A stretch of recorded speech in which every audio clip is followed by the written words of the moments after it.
voici aujourd'hui dans Photoshop CC 2023. Ce que j'explique va fonctionner aussi dans la version 2022. Alors, j'ai ici une image qui comporte plusieurs calques. Alors, on a l'image de fond, on a le logo, un calque texte et des calques des personnages de James Bond, avec le dernier ici, non le moindre, Daniel Craig, qui en fait, auquel j'ai ajouté des éléments comme un contour, un ombrage, la typo qui est associée parce que chaînée avec l'outil qui est ici.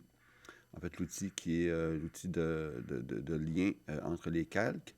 Et on voit dans le panneau calque ici des différents calques qui sont associés à chacun des fichiers images des personnages. Soit ici, j'ai voulu corriger, parce que dans le fond, ici, c'est une image qui est en noir et blanc. Donc, j'ai voulu légèrement colorer mon personnage avec un masque qui fait que ça cache la couleur sur les cheveux, le revolver, puis sur le costume. Euh, donc, j'ai aussi sur, exemple, si je prends M. Lazenby, alors je voulais équilibrer les visages. Donc, on connaît ici maintenant le terme des calques d'ajustement ou adjustment layer si vous avez une version anglaise.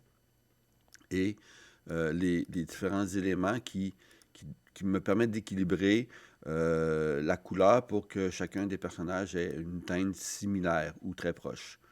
Alors, ce que j'ai ici, donc, j'ai des calques. J'ai un calque ici qui est un objet dynamique, un Smart Object pour ceux qui ont une version anglaise, et aussi des calques d'ajustement.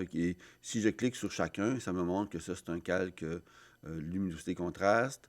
Ici, c'est un calque de teinte et saturation. Ici, de niveau. Alors, on voit les différents calques qui existent et les calques texte que j'ai ajoutés pour mettre le nom avec avec une police qui est une police OpenType. Alors, le nom en bold et la date dans laquelle ils ont participé au film de James Bond, inscrit en caractère plus aminci, donc on va dire une police light. Maintenant, pourquoi j'ai ce document-là, c'est que c'est pour vous montrer comment on fait des recherches si notre document Photoshop a beaucoup de calques. Alors, vous regardez la partie en haut ici. Alors, c'est marqué type. Alors, ici, j'ai la première icône qui est des images. Alors, si je clique sur cette image-là, en fait, sur cette icône-là, ça va me permettre de voir les images qui sont des images pixelisées de mon montage. Si je clique maintenant sur l'icône qui suit, juste à droite, j'ai les calques d'ajustement utilisés pour ce document-là.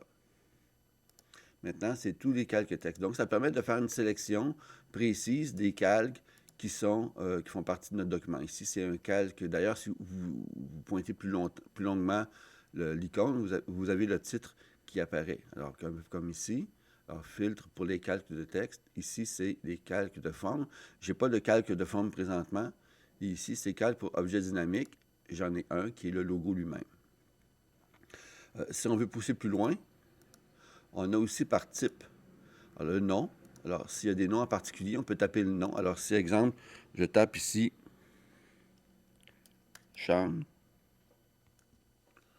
puis que je fais une recherche, alors, il devrait me sortir le calque texte où il y a le mot Sean Connery ici. Alors, ça peut être très spécifique comme effet de recherche, pas effet de recherche, mais recherche finale par rapport à un nom spécifique. Maintenant, ici, j'ai effet. Alors, tout ce qui est biseautage ou encore ombre portée. Alors, toutes les images qui ont des ombres portées, on les voit ici.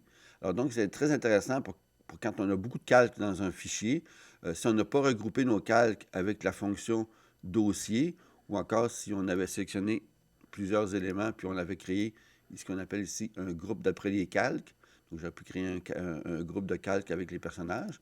Mais moi, dans le fond, si j'ai ici à regrouper quelque chose, ce serait plutôt des regroupements pour que chaque élément, parce que bon, si vous remarquez ici, là, il y a le chaînage qui apparaît au bout, donc j'ai sélectionné tous les calques associés à mon personnage, donc le nom et les effets de correction, les calques d'ajustement, et je les ai groupés par la fonction chaînage du bas.